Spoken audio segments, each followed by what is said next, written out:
Wiser with wine.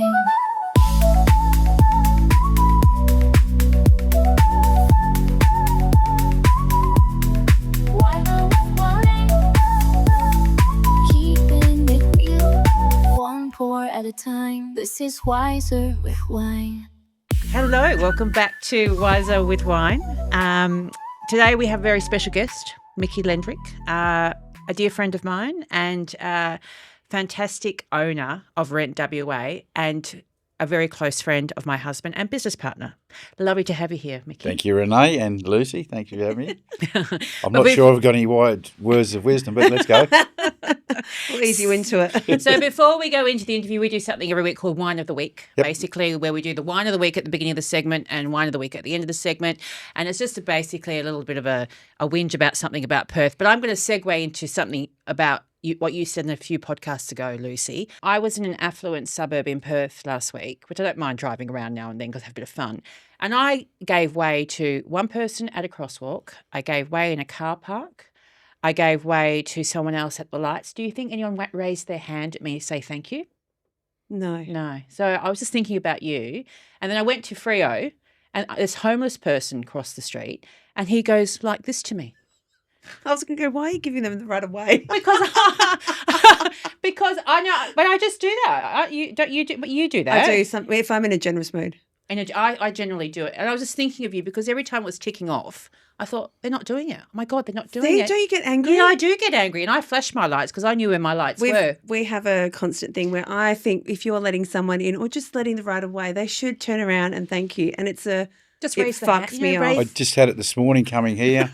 See? I had a Ram, big car, and I thought I'd let him in because in Carol's little car. I thought it's easy for him to come up. Let him through, and I said, thank you. It's amazing how many people don't do it. Hey. And it's just, anyway. Then I want to run them over. Yeah. And then it reminds me of that, I don't know if you ever played it, in your head, you're like, jokes when you're driving, you're going 20 points and you're that person. Are you playing Pokemon in your head? Yeah.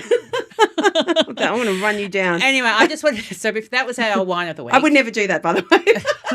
I thought wine of the week you're going to bring out a bottle, but No, that's No, yeah, wine, hopefully. wine. whinge of the week. Yeah, okay. So Mickey and I met back in 2012. I remember it quite well because Peter and I were quite early on dating quite quickly and quite seriously. And he came to my home and said to me, we have to go meet Mick and his lovely wife, Carol. And that was after knowing him for about 7 or 8 days because your daughters at the time really wanted to meet me. And I remember rocking up. It was Christmas time. It was wonderful. And I remember that day really well, that we came over and met your family and I met you. And the most thing is the nickname thing. So I was named Bomber. Bomber.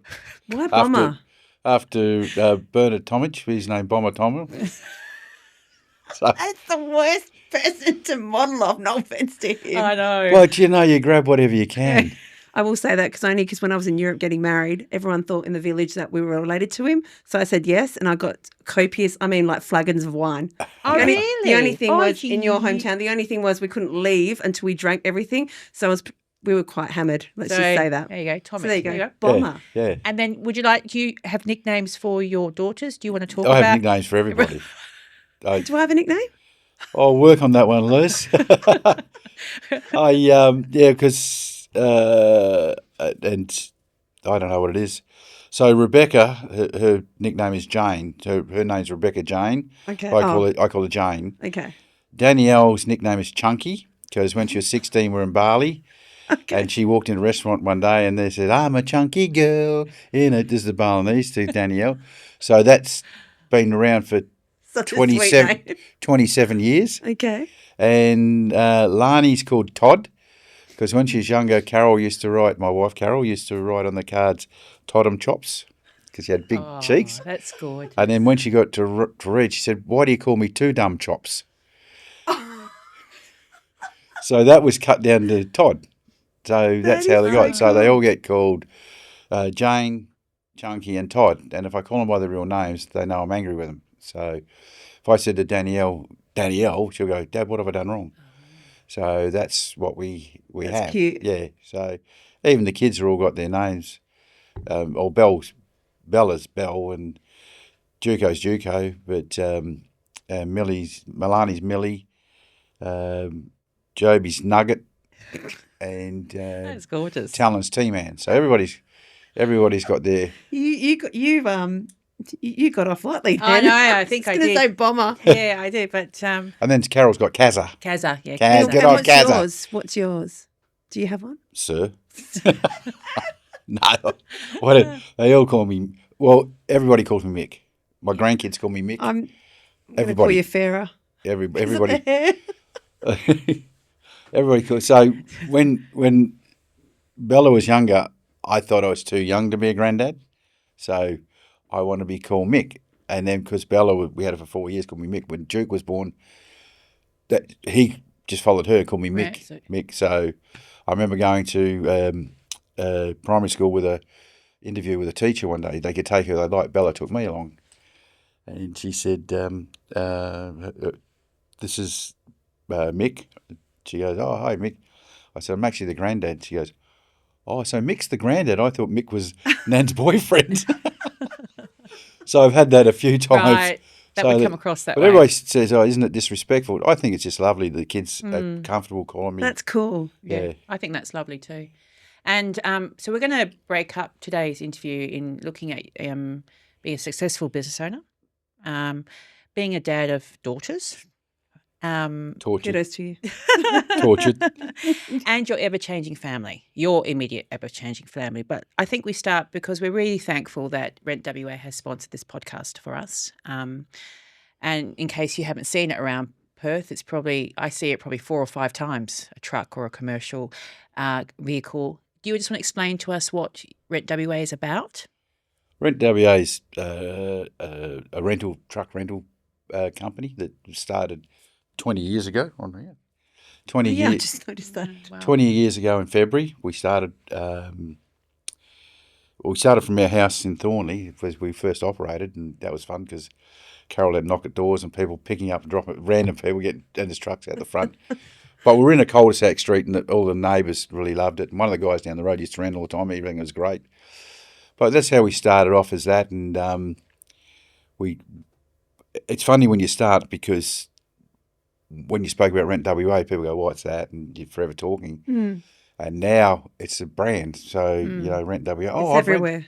I've rented, or I know someone's rented, or, good or bad experiences. It's funny because people think you only hear about the bad experiences from people. They really, really want to zero in it. But a lot of people want to tell you how the good goes and everything Yeah. like that. So, yeah, we still get excited 20 years driving down the road and see the truck and, we're in there. Oh, look, because we call it RentWA.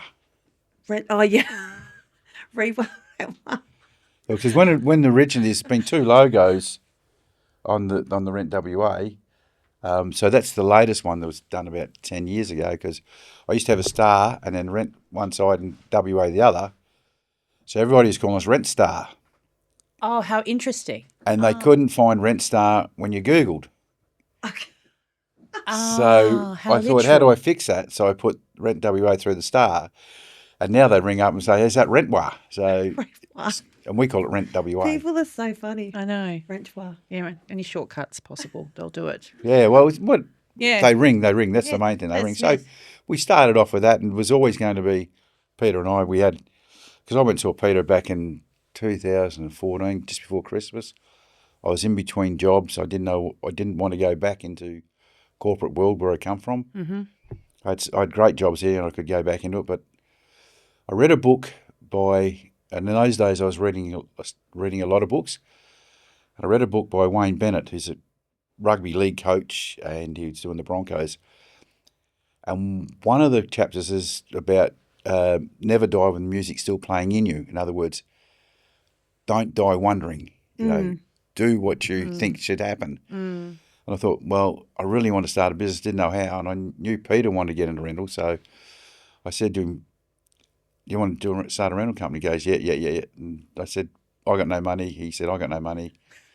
So It's always a good way to start. it's always a good way to start, and that's how we started from Yeah. there, and we built it up there, and from that Christmas, and I think in February we had our first rental of a dual cab truck, 3-ton truck to BGC, and then we had 6 utes. So we built up as we went along till October 2005 and moved to where we are now in Guildford, and we've been there 20 years. Yeah.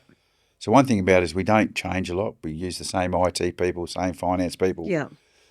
same insurance, a whole lot. We just Same stay, formula. Yeah, it's just same If it formula. works, it works. Why change it? If it's not broken, don't fix it. So we kept that formula, and everybody knows us. Renee knows we do a Christmas party every year, and about 10 years I have ago, heard of these. it was hard because we were open 7 days a week, and you want to have a luncheon. So people working on a Sunday have to get up and and they have to find babysitters for kids, all sorts of stuff. Anyway, I said one year, let's try having it at home and have everybody. I always wanted RentWA to be a family company, everybody involved. So I thought, let's have it at home, much to Kaz's disappointment because she loves going out. But we had it at home, and the next year I said to the guys, what do you want to do? I want it at your place. That was the best Christmas party ever. Well, they generally are home parties. Yeah, well, what we did was we put... Mixed parties are legendary. I mean, I was on the karaoke and I don't sing. Karaoke is a big part of our life. But we've got a pool too, and we used to have it in December now, but we have it in November when it's quieter. Yeah. Smarter. Yeah. Well, you learn from your mistakes. If you don't learn from them, there's no point making them. So we got the pool, and in my garage we put arcade games. Like we have 4 Mario Brother driving games side by side. Yeah. And a dance game. It's so much fun. So the kids have got that. The kids have got the pool. We have a couple of girls serving drinks and cleaning up, because that was the thing about Carol was cleaning up. After the first one, we didn't have all that. So then we decided to do that, and we have caterer come in and do the food. Last year we had paella for the first time. Takes out all the work for you, yeah. Well, it does. And Billy and I set it up. Billy's been with us for 10 years, the detailer. Mm-hmm. He comes around on the Friday, except last year we took 3 days set up because I was sick last year, but he comes on the Friday. We put out the Christmas decorations. So Carol has to put the Christmas decorations up in the house. We do the basic stuff. We don't do all. Sign up for this. So we do that, and then everybody turns up, and then we've got a general manager, Justin, that loves to see everybody dress up in different outfits. So he brings suitcases full of different clothes, and then he puts rapper songs on. He dresses up the people as the rapper or whatever. He's hilarious. Or he dresses me. Shout out to Justin. He's hilarious. Yeah. Or he puts me in an Elvis costume, and I got to sing Elvis songs. So there was one guy. You dedicate yourself to that role then. Yeah, we got a young guy now, David, and he had this jacket on that was all full of glitter and whatever. And he's only a young kid, but he's singing all the old songs, and he's very quiet at work and everything. And he's sitting back there, and I call him Disco Dave now. So he's got his nickname. So it's so cute seeing that though outside. The alter, the alter ego comes out. Do you find that gives it a more family orientated kind of it is. workplace? So it's all about the family. The thing is that we've had people at the parties, and they don't do their own company Christmas parties because they end up in fights, and everybody complains about their wages and the conditions and everything like that. Mm-hmm. When we have ours, no one even talks about work. Yeah. I think that's a formula for success, because you've worked at a lot of different places. I've worked at, family businesses and stuff, and then you've worked for big corporations. It's such a number that you feel like, especially like I've just been made redundant over a year ago, and it's just so funny. Like there was no real fanfare compared to when I've left at smaller businesses. It's just that family feeling, and you whatever happens, we had to leave and stuff like that. But it was always nicer to work for a small company, because you do feel valued more. But that's all we wanted. I mean, we always wanted the family. So when we started off, everybody sat in the same lunchroom. Mm-hmm. Me, the owner, managers, detailers. We all had the same lunch area. Yeah. Because when Billy started with us, he was from India, and he was sitting outside in the wash bay because from their culture they don't mix with the managers. Oh, wow. So I said, you either come in with us or we'll come and sit with you. It's like the hierarchy that they keep. Yeah, the hierarchy thing. And I said, Bill, you either come and sit with us or we come and sit with you. Whichever way, you're having lunch with us. So he's grown into this family. Not that I didn't say he was going to be a bad family man, but he's grown into this really family man with us. Yeah. So he accepts everything we do and whatever. That's a nice little touch, though. Yeah, we do. So we celebrate everybody's birthday. Yeah. Yeah. We have a lunch. They choose what well, it's only takeaway. Like it's not. It's still something, though. Not a It's big more night. the acknowledgement, I think, the action. Yeah. So we put on luncheons for everybody, and if they leave, we put a lunch for say goodbye to them. We try to keep that stuff instilled in them. Mm-hmm. And it's harder with the younger kids because they don't have a work culture at all these days. And sorry, kids, but that's the way it is. Yeah, the fairy floss generation is what I like to say, Yeah. unfortunately. Well, it's all Not that bad. when they sit in the office from here to there and they'll text each other. You know, you can Yeah. walk. Yeah. You've got legs that work. It's just a different, I think it's just a different Oh way yeah, of growing it's up. completely different. Do you think it's more because they probably don't know what to say to you or don't get it? I They're think trying to I bridge think the it's a gap. lack of interpersonal skills when I've grown. And I'm not saying this, it's not their fault that it's like this. It's because they've had technology in their lives for such a long time. So they haven't had that. I mean, I know when I was, 14, 15, 16, I was working in restaurants, hospitality, and you were, I mean, not that I was forced to talk, but I know growing up with my family, being Croatian, you'd say hello and start talking to somebody and say goodnight and wave. It doesn't seem to be the same. And I'm not sure if it's their fault or it's a technology, but those interpersonal skills I learned at a very, very early age, and that helped me go overseas and do lots of amazing things. And now being able to talk like this on a podcast does stem from that because we can talk about anything about any time. I don't know if that's the same in the kids today. I don't know. Well, actually, it's not because I know it's not because I keeping eye contact, just having a simple conversation, it doesn't last very long, don't you feel? Yeah, the thing is for me is if we don't keep doing what we do, it'll definitely break down. Yeah. So I go to work because I'm a hard-working man at least once a week for a couple of hours. Don't lie. If I'm pushed. It's like come in for 2 seconds and sit down and chat. But when I get there, I go out in the wash bay, I say hello to everybody. Yeah, yes. And I say to Billy, because Billy's name's not really Billy and his wife's name's not Of really course Mandy. not. I've had to rename them because I couldn't say their names.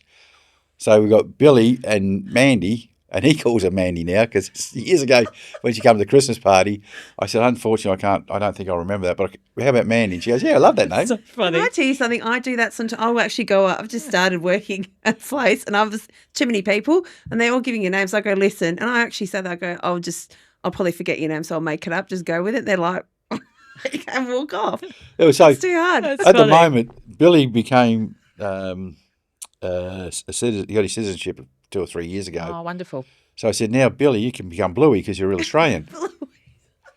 And Sean out there, because he's a big ocker, I call him Bluey too, and they call me Bluey. So there's 3 Bluey. So when you call Bluey, we all do it. You got a Bluey 1, 2, and 3. But I go out there and we've got a young girl that details and she's learned the office, Chevelle, and she plays football, women's football Yeah. For his birth. And I go out and she's only young, she's in the Colts, and I go out and always say, how's footy? Did you win? Did you lose? Rah, rah, rah. And Yeah. so you're trying to teach them that. And I see when I walk in, Dave's there, g'day disco, you've been singing. And we've got a guy that does marketing now, Warren Wong, and I call him Wazza. G'day, Wazza, how you going? I don't think he knows how to take me yet, but he's getting there. And I'll say, Waz, there's too many trucks in your marketing's not working, do something, and then laugh and walk off. So you got to make it a bit lighthearted because I've been in places where the atmosphere in the office has been really great. And as soon as the boss walks in, it's... Yeah. Different atmosphere. And then the work rate drops. Yeah. When people are happy, they'll work, and they'll lift. It's sustainable, I think. Yeah. Yeah. I think when you're like scared and stuff. And I think that's a real sign of great leadership because that acknowledgement, and we do have different cultural values in Australia because we have different cultures living here, but that acknowledgement from the boss is really important. Yeah. In all cultures, but some cultures it's more important than others. But I go to everybody. Yeah, I think it's a sign of I go true to the accounts, leadership. Chrissy in the accounts, Yes. I go and see her and Peter Wright in another office. I make sure I say hello to everybody. Do you think that's what's made you guys successful, or over sustainable, like over time? What, not going to work? No, that probably you make more mess going to work. Maybe we ask you the question: What do you think has made RentWA successful over 20 years? Is it the culture? Is it Oh, Peter? I think See, I don't, Peter. The Yeah. yin and yang. Once I get to know Peter, everything's good. Yeah. But he's like me. He's so busy with everything else, and I'm so busy trying to hide that we but I'm Such a successful formula. I'm 70 in 2 months' time, so I think my days are there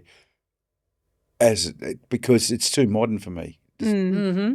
It's way too modern. We went to England back in 2016, and Justin was running it there, and he wanted to take it from. I had logbooks we ruled up, and he Yeah. wanted to do it electronically. And I said, you freak out? I said, listen, I'm going to England for holidays. When I come back, do what you want. I said, trust me, after today, I won't be doing anything behind the counter because I'll never get into any computer. Yeah. Fair enough. I said, that's how it's going to operate.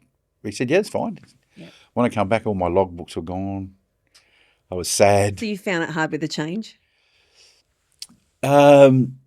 Yes, but it had to happen Yeah. because whether we like it or not, technology runs everything so much better than we do. Like you push a button and it does, if you put a booking in and push a button and it'll allocate that vehicle. Yeah. Well, we get the logbook out and we think we've got to rub this one, do this and do that. It does it all for you. And there's like human error as well, which would happen see, a lot. staff-wise, we've cut back so much on staff Yeah. because we didn't, and the systems are so much better. We only run, I think, 15 full-time staff. We had 20-odd full-time staff. Well, I think we only got 6 and 9 are casual, for detail. Yeah. So you look at that and think, how well that's done. Mm. So if we were still with me running it, we'd still be trying to swap over. And that's where we as people have got to know when to let go. Yes. And there's people that's still very good and switched on. This is only me. I can't talk for every person who's going to be doing There is a lot of people like you. I'm one of them.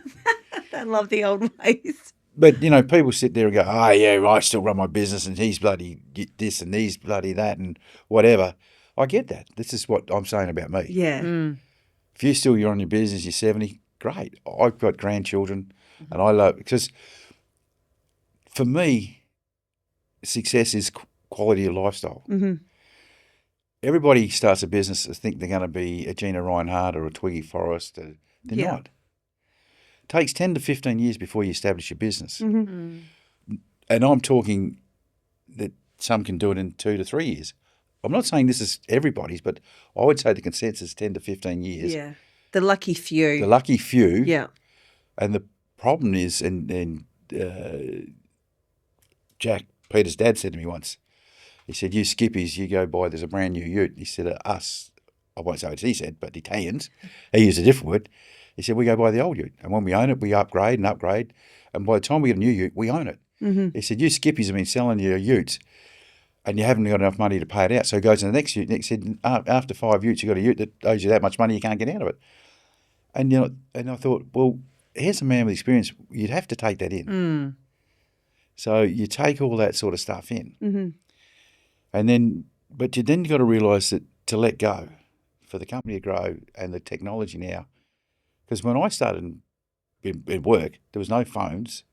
Yeah. It's like word of mouth. There's no communication like that. Mm-hmm. We had telex machines, type it in and stick the tape through. That's about all the technology we had. Yeah. So It's about embracing that higher order that things can get done quicker.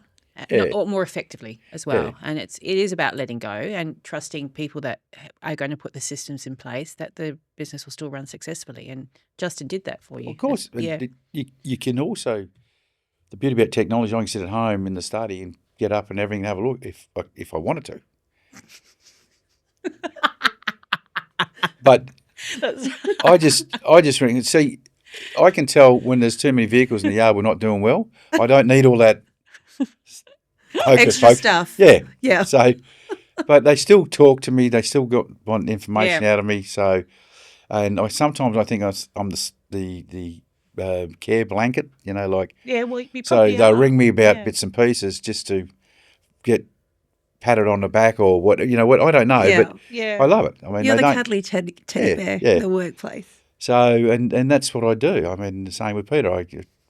I go over to see him and we bring everything back to reality and talk rubbish and do whatever you have to do. You bounce off each other. That's probably the best way to say Yeah, it. Two and I a think half. you need that. But so if people are going to get into business, be multimillionaires, forget about it. Yeah. Quality of life is what you really So want. much more important. Well, then can I ask you then over the 20 years, what would be through this journey, what is something that's made you truly like proud through the journey of RentWA?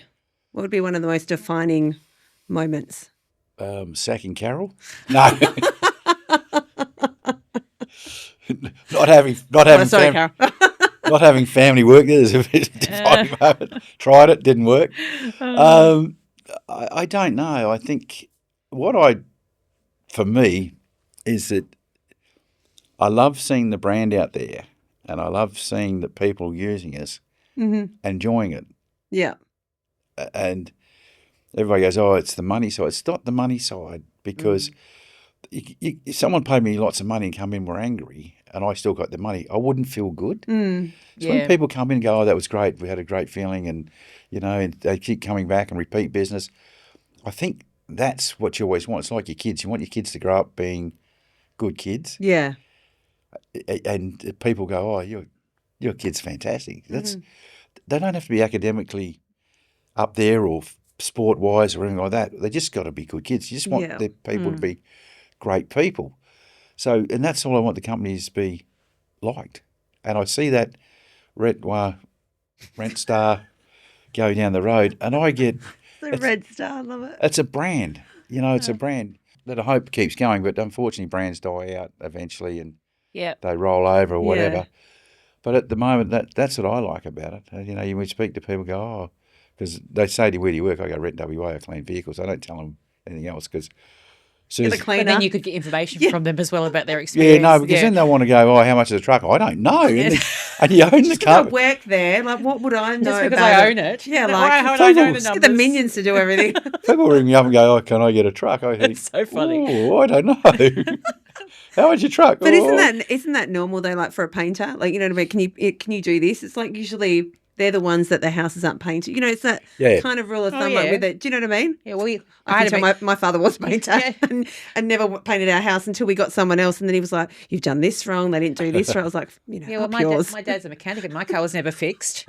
And He that's can a always true, tell you when it's true wrong. story. Yeah, True story. that's the way it is. that's the way but it is. the thing is that it's not just the brand. You see these people that worked with you coming through and grow and even move on to bigger and better things. And it's a whole gamut of things that go together. And, it's given us a great lifestyle that we go to see the grandkids and do things with them. And I think that's been the biggest thing that we couldn't do with our kids because we're working, that we do with the grandkids. And when you become a grandparent, your life changes altogether. It's We see that. it's a different thing altogether. Yeah. And You're a different person completely. Well, you just love your grandkids so much. Not you don't love your kids, but it's a different love. It's a different love. Yeah, my mum always says that. It's more of an irritating because it's like they come and go and then they piss off and then it's like the aftermath of trying to fix everything up that you guys would just come in and just I go, love doing catch that. ya. Yeah. I used to say to them, we babysit our rules. Like Yeah. Lani would come in and go, this, they can't have this, that. I say, my rules.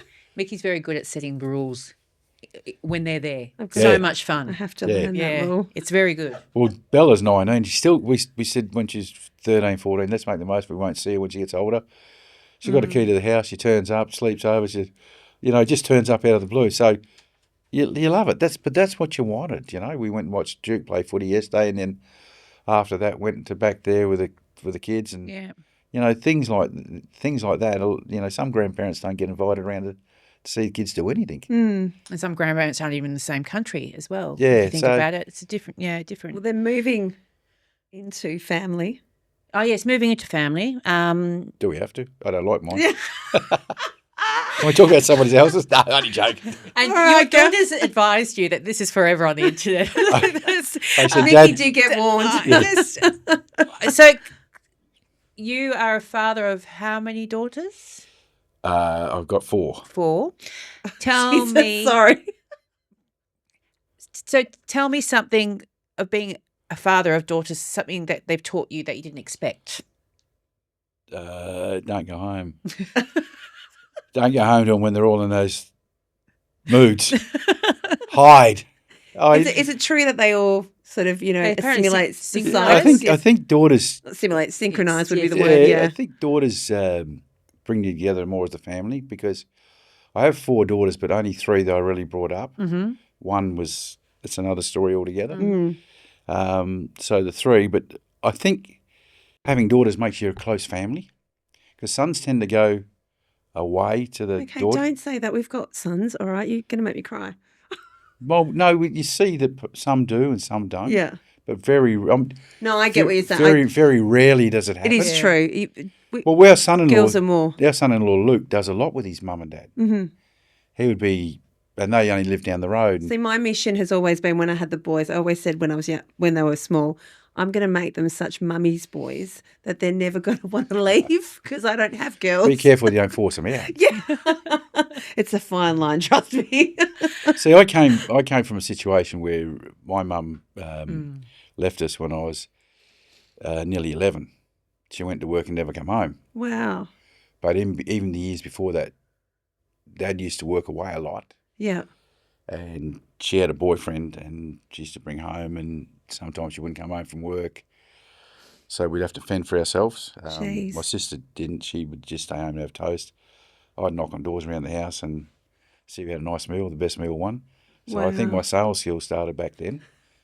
You're trying all to these- survive, really. All these things that you think are negatives and Well, they at shape, the time. they shape you. You Yeah. don't realise how much they shape you into doing things. So, yeah, Mum left us and then this is when Dad came back, he got a promotion, so he was home all the time. Was it just you and your sister at that time? Yeah. Yeah. So, and she was going through puberty. So imagine a kid 13, nearly 13, and a mum, she's got no mum, just a That's dad. hard. Yeah. So she, That's when you really need your mother, Yeah, especially she- a woman. yeah, so she really went through it. And it's a huge story itself, how we survived and got through it. And then Dad, when I was 16, he met a lady that he fell in love with and he went towards her family. So we were sort of caught in no man's land a bit, do you know what I mean? Yeah. So like Christmas he'd spend with her and I'll be by myself and I think Jan was married then, so she had a family to go to. But anyway, you learn from that. And one of the things I learned was that my family was never going through what we went through. Mm-hmm. And and I think that's just amazing in itself because usually it's the other way around. It's usually it follows through generations, but you seem to have changed the generational. I think also the girls, if I had a boys, would have been, ooh, ooh, ooh, ooh, ooh. Yeah. The Oh, girls okay. changed They it. took that out. And, Yeah. and men want boys because they play football, they were involved in sport. Especially back then, that mentality. So Well, I got, I reckon still now that's Yeah, I still- I think it's it's- changing, oh, though. no, I think it's still quite prevalent. I think men, Yeah. males are more going, because I took up coaching netball. Yes. Mm-hmm. So the girl said to me, I actually was into hockey and I retired to give it all away. But do you think because you had the girls that you were following them through, that's why you were doing, you were more drawn to that? Yeah, I think so. I mean, the girls wanted me to coach them netball, and I had a coaching thing about me. And then when I did the first season, I thought, this is a very difficult game to coach. Although it looked easy, It's hard to Oh, they're coach. psychotic. I've watched a game. rules. And so I said I'd do 1 year, and that's about 30 years ago, 29 years ago. And now Famous last words. I'm coaching my granddaughter. My last year, it was going to be last year, but I got sick and missed the whole season. Had to make it Bella. up. Yeah, so I've actually coached her in the spring season. We won a grand final together. So granddad congratulations. and granddaughter. Oh, wow. That was a couple of years Congrats. ago. So we're in this year to do the season. Yeah. So there's not many granddads and granddaughters coaching and playing, if any. So that was the progression with the girls, and so I could have easily said, no, I'm not going to coach her and go and do, because I bought a ski boat. I said to the girls, I'm going skiing, because I used to do a lot of water skiing. Yeah. Lots and lots. When I met Carol, I used to ski 7 days a week. So I bought the ski boat. I ended up selling the ski boat to coach the girls in netball. So, Wishful thinking that was. yeah, true. So, and Carol was working on Saturdays, so Okay. I had to do the dad duties. I had to go to Girl Scouts and all sorts of things, which I love because Do you think that's made you guys more closer as a girl dad, like with the girls? I think so. I think we're very close. Yeah. Yeah. I think so. Yeah. Because I think it's a hard balance, that, like a father and daughter relationship, But especially through the teenage years. yeah. Let me tell you something about going to Girl Scouts and being the only dad there. It's the best thing ever. Really? When we went to, I think, Kahuna for the magic mushroom stand around, we had a ginganguli or whatever, his hold hands. But afterwards they had food and drinks. Now, I didn't take anything because I'm a dad. I don't think this. But all the mums would get me drinks and here's a cake. And isn't it so good that Dad's here and all this sort of stuff. But when I grew up with Bella, like I take Bella to, I took her to a Dora Explorer concert. I didn't know any different. And when I turned up, one lady said to me, my old man wouldn't take his kids to this thing. That's a different world in itself, don't you think? Yeah, but Those I'm thinking, kind of things. I'm not a dad anyway. But I'm thinking, and I was the only male, there's probably 2 of us in there, and all the mums had the girls there. But to me, it wasn't abnormal. Do you know what I mean? Yeah. Because I'd done it all the time. So, and I see it now that a lot more dads are taking kids to netball and watching them and things Definitely like that. now. I've seen a lot of that definitely now. That's Yeah, changed. so- Yep. And what is the proudest moment you've had so far as a dad? Ooh. Without try and make it so, proudest moment? Oh, I think either the weddings or the grandchildren. Wonderful. I think that you can't take them all and say, because you could say your grandkids, but Beck doesn't have them. But the weddings are the proudest moment, although hers didn't work. But anyway, But at the time, just so knowing that you can, you're that proud they to see your found someone. kids. Proud your happy. kids see you get married and happy, and you watch them create their own dynasty. Yeah. Yeah. It's wonderful. that's Like they're great, going yeah. out in the world, that you've Yeah. done your job, they're doing well, they're successful. Yeah. Yeah. One day I hope to cut the umbilical cord and I don't have to keep paying for things. So that'd be nice. Do you actually ever think that really stops? I don't No. think so. No. Because it's just that they know how to say dad. Oh, God. When they bring up dad, you think, and I go, how much is it going to cost me? And a fun fact about it is, I don't know if this is still true, your daughters are not allowed to swear in front of you. No. None of them. Oh, wow. Actually, No, don't look at me like that. I'm not- I did I it know. until I think I was 18. Then it was like, I was like, fuck well, it. they're 43 and 41 now. Yeah. Or 41 on Friday, I think, Lani is. Yes. Bella swore yesterday at football, actually, and I said, what? And she said, oh, sorry. She remembered where she was. Yes. Yeah, and who So was obviously there. she swears in front of mum. But when I'm around, none of them are allowed to swear. That's just a rule I've had.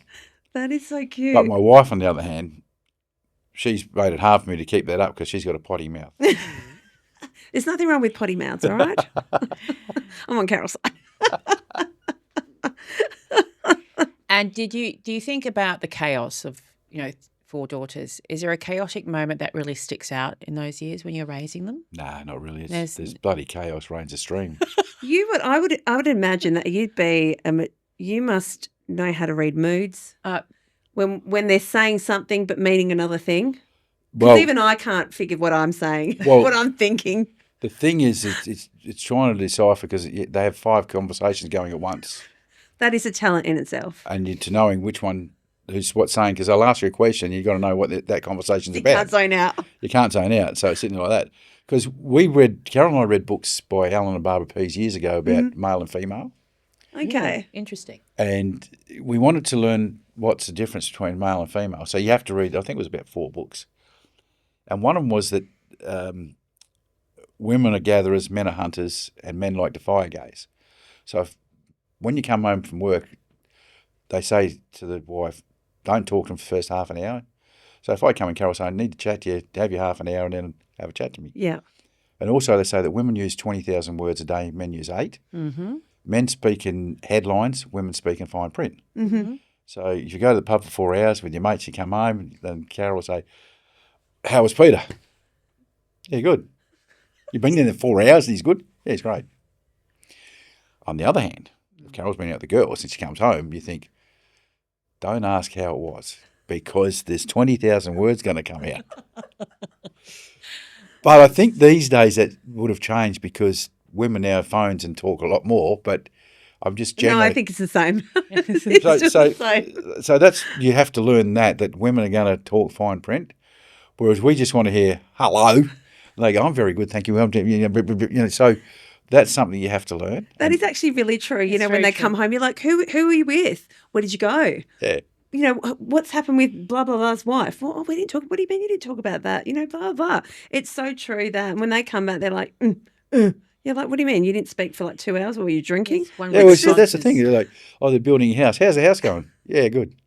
What, you didn't talk about the house? But down the pub, Yeah. we say, oh, I've been laying the footings, I've been doing this and everything. But when we get home, we just don't want to talk about that. Because you know you're going to get interrogated. The hardest thing to and in this book was so good because it says that women can't read maps because in those days there was people reading maps, not I will vouch and say that is true. and men can't choose shoes. So Yeah, that's yeah. so you because women can't read 3D. So when it comes to maps, and men don't want to ask for directions. No, that's See, very women true. love to ask for directions. They know it all. That's So why. we'd be lost, and Carol go ask direction. Yeah. What? Same. I yeah. know where I'm going. I'm not going to ask anything. Same as Peter. And then Carol will be having the map, and you grab it and go, oh, wait. So we had to learn that. Yeah. And then I had to learn that when Carol comes out, how do I look? And you go, darling, whatever you pick, it's beautiful. Oh my God, you have learnt. See Yes. how he's learned? And he's and learned. it's such And a now nice way I've got to the puts it. stage now where it's, does this shoe or that shoe? I go, that one, yeah, because it's better with your handbag. So if you learn, see, men don't want to learn that. They go, no. So what you're trying to say is having girls helps you and A Carol. whole lot, yeah. You know, one thing I did learn once, and you never say your bum looks big in those jeans. No. So you do learn a lot, but I've learned a lot from clothes and everything because Carol's meticulous about her clothing, makeup, and our girls. She's always And well so, put. and so are all your daughters. Yes. They're all. They Carol can't usually- go out to a shopping centre. She goes, "Am I overdone? You're always overdone, darling. But I love the way just you are." So that's it. But that's something that these books were just unbelievable. Just really opened up. Yeah, so we took it on upon ourselves to learn a bit more about males and females. It was funny because we're reading the books and we giggle and go, oh, we've had this fight, yeah, you know, and it was just so true. And just the little things. And the main thing was that headlines and fine print. I remember that. That's actually really listening to you because I think now, like us having kids, we're a bit more. There's more information. A lot of people reading, going to lectures, and trying to understand children. It's a different perspective. Like hearing that you've done that back then. That's revolutionary back then. Because I'm just thinking, Yeah. my dad would not be going, let me understand my daughter. It'd just be like, you know, it was just like rigid and Well, strict. for me, I had to learn, and you have to learn to let them get the words out because it's easy for me to cut them off quickly. Men cut women off quickly and simplify that conversation, and Yeah. we're finished. Well, I've still got 300,000 words to go. You've cut me off. You've cut me off. So, but Carol's also learnt how to handle and talk to me through the whole lot because the headlines, she needs to drag out the thing. Sometimes that patience goes thin. Yeah. But now as we got older, I think we can really communicate. I think you get more mellow in your the older you get. I think You can understand more. I'm saying I'm trying to say something. Can you listen to me for just a bit longer? It's one of my most popular sentences over the weekend. Yeah, but men can't. Yeah, I And you know what mine is? It's not a novel. Just give it to me in magazine version. Shorten it. But that's what we did. So we learned a lot from that. And the kids, because Carol used to work on a Saturday, so I used to. Oh, you had them in the mornings. I had them all weekend day, activity. all day. So And that's usually the busiest day. which turned out to be netball. Yeah. I'd spend all day at netball with Yeah. them and getting close to them. Sometimes I'd embarrass them. Sometimes I wouldn't because I'd be threatened to be kicked out of the court for being abusive to umpires and things like that. I'm there all the time. And the girls go, Dad, you can't say that. You can't do that. That was the biggest fear of coming here today. No filter. But I've heard that you can edit it, so good. You've been good. You've been good. It's very. It was funny because nice, honest. you know, you gave me a couple of questions to look at, and one was the ponytails. Yeah, the ponytail. I was going to say, do you want to do the ponytail? Oh, the ponytail was the funniest. But have Yeah. you learned how to do a ponytail? 'Cause Oh, I have I no was idea. the best. I was the best. The kids hated it, and they feared it.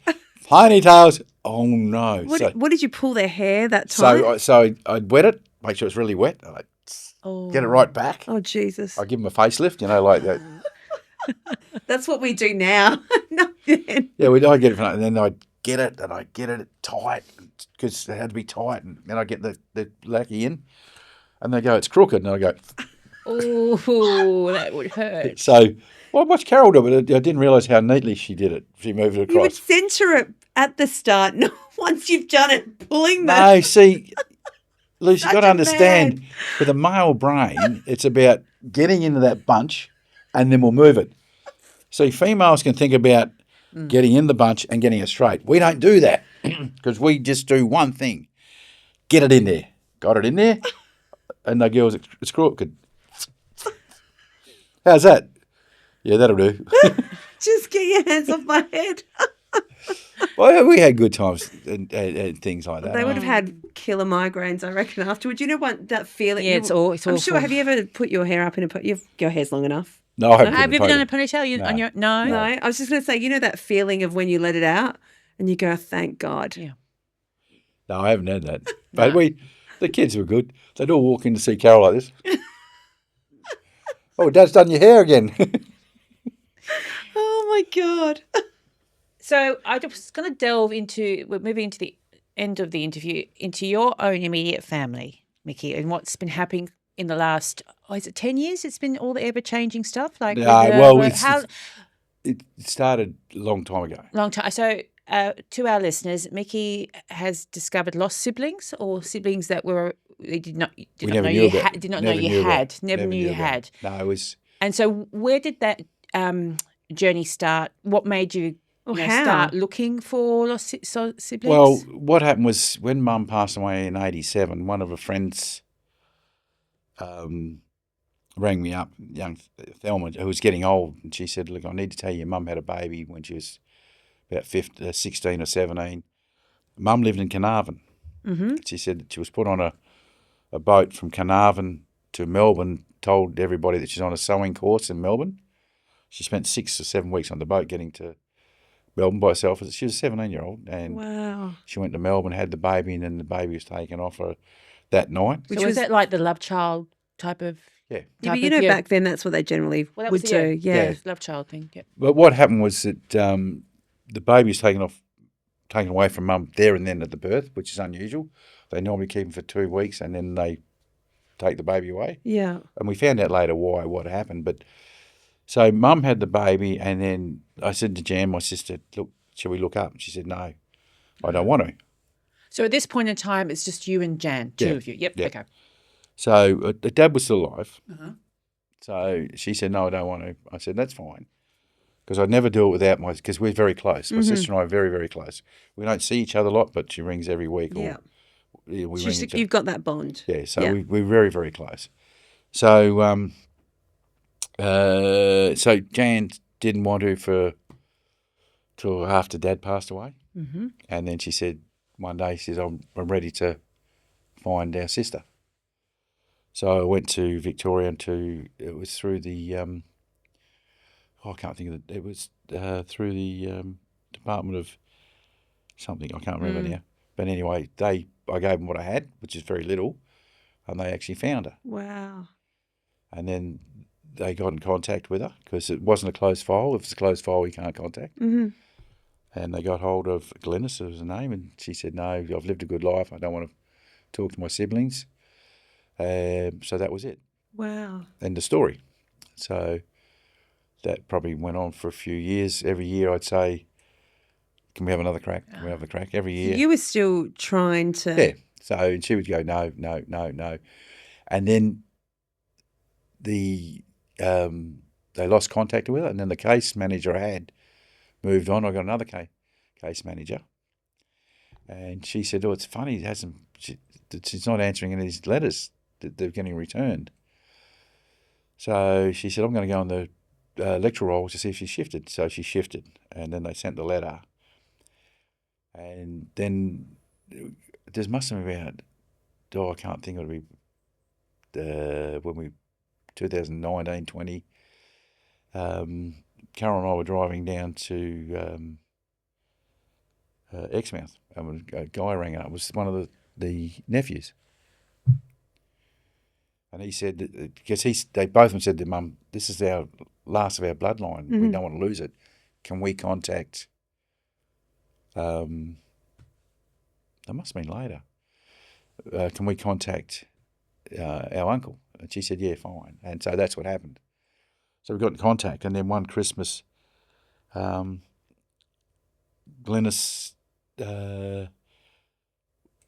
wanted to meet us. Oh, wow. So we did the Zoom call, and then I got to speak to her. She was born on the 30th of December, or 31st December. And I rang up and said, "Happy birthday, sis," and she lost it. Oh, wow. And then a couple of weeks later, she passed away. Oh, Mick. You've got to be kidding Yeah. me. They meant to be. So after that, we had, I can't quite remember if Lex was before that, from Holland. So I had a guy on LinkedIn send me, become a friend, and it was in textile industries. I said to Carol, "Why don't know anybody in textile? Why would I want to be his friend in Holland?" Some weirdo from LinkedIn. But years ago, before that, I got a telephone call from a guy in California asking, "Do you know Jack Lenderick?" And rah, rah, rah, that's my dad. I said, "Yeah, I know him." He said, "Oh, can I get his telephone number?" I said, "No, but give me yours and I'll give it to Dad." And anyway, I said to Dad, this guy rang up. He said, "Oh, he's an idiot. Hang up. Don't talk to him ever again." And we laughed about it. It could be because Dad was in the Navy. Okay. So he was in the Navy for, oh God. So he was not only working but touring as well. Yeah. If you know what I mean. Literally So touring. but he joined the Navy at 15. Okay. So he was in there for 17 years or something. Jeez. He would have seen a lot. That's evidently before he came to Australia. Yeah. So he joined the Dutch Navy. They made him join because he was a rebel and his parents couldn't control him. So they said, "You're going in the forces." Right, Yeah. okay. So he joined the force in 37 and the war started. So anyway, we laughed. Well, Dad was in the Navy, I love only one girl in every town. So we laughed about it. And then Lex sends me a message, "Oh, do you know Jack Lenderick and Ra and Janet?" And I go, "Oh, I need." So I answered that. And then it turned out he said he had a photo of his dad. And my sister's got the exact same photo. And I go send to my sister, "Wow, I don't know who this is." So that's how it all went. And, Wow. And then that probably went on for a year or two. And then we were Skyping, getting on and learning about it.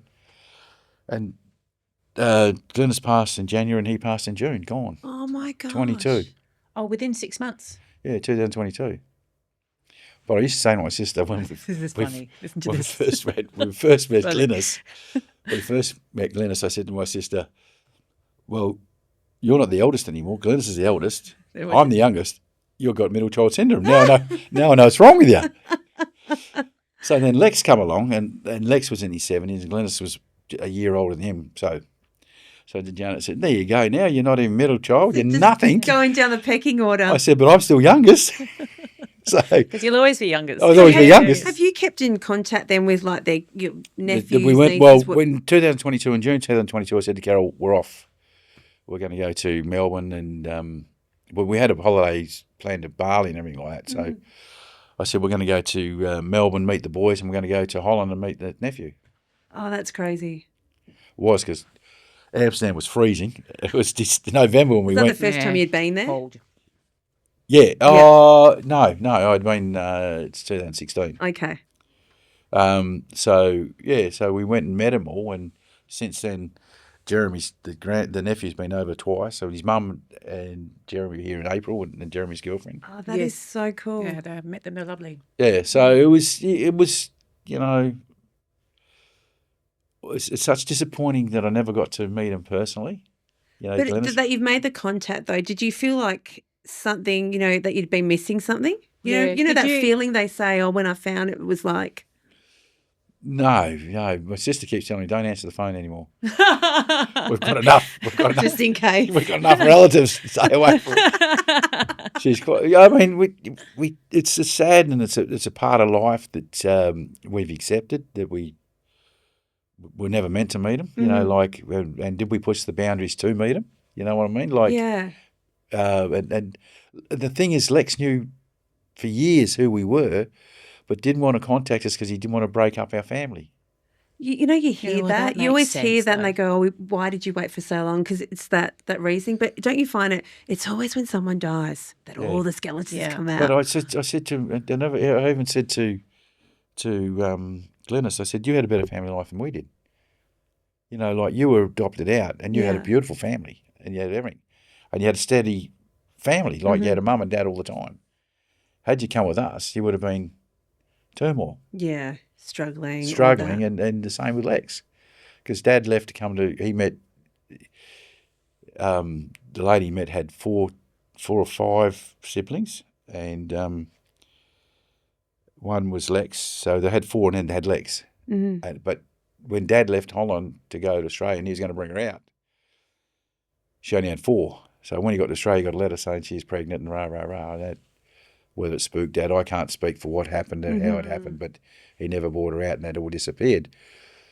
But Lex's brother-in-law rang Dad up and Dad just hung up in his ear. But Lex said, I didn't want to say anything. I said, mate, the worst you could have done is we've become family. Yeah. But he wasn't to know that our family's turmoil anyway. Oh, it's sad. He's sitting there thinking with this beautiful family growing up. And it had been a minefield of going on. It's amazing how what you conjure up in your mind of how things are when they're not, you know. You see, for years, family for me was voodoo. You know, I didn't want to be a part of a family because it's Like great. what you've gone through, yeah. Carol had a family and she put family values into me, but it took about 40 years, I didn't marry 45, to get me to accept that because I even tried to destroy our marriage Yeah. Yes. because of what it is. And, It's breaking that cycle. It's hard. well, it's trying to believe that there's better things in life for And that you. you're worth it. I used to look back and think, and a lot of the stuff I've suppressed in my mind, especially when I was 9 and 8, because I used to walk the streets when I was 8 and 9 doing things because my mum had a boyfriend home and, you know, you could walk on the lounge room floor and see things that you didn't want to Yeah. see. Do you know what Trying I to mean? escape that, yeah. So there was, and Carol used to say, oh, you need to speak to people. I said, I don't want to get it out again. Fair enough. I don't want to unpack that Yeah. that luggage. And, you know, you see so many things where it says you can't go forward if you're looking backwards and you can't write a new chapter if you're still reading the old chapter. So I've always been, I always put out there, good things happen to good people. I'm positive and, you know, and that's the way I operate. And on that note, Luce, Yes. shall we try and go into our last segment with Mickey? Because I think it'd be quite interesting to do that little quizzy thing that Yes. you do with your guests. Okay. And to our listeners out there, wine of the week for this particular podcast is on our Insta page under Renee Reviews. And all I have to say, there's a lot going on. I'm going out and about and drinking and carrying. No, Carry on. Not drinking and carrying on.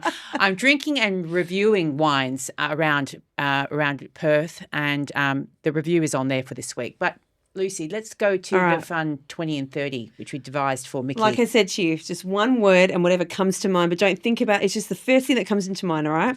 You ready? Yeah. Okay. Cars. Love them. Carol. Lover. Daughters. Yes. Holland. Love that too. Peter. He's a brother. Essendon. God, they disappointed me. Oh, God. England. Loved it. Twins. Yeah, demanding. Family. Yeah, demanding. Transport. Need it. Bali. Oh, yeah, my place of heaven.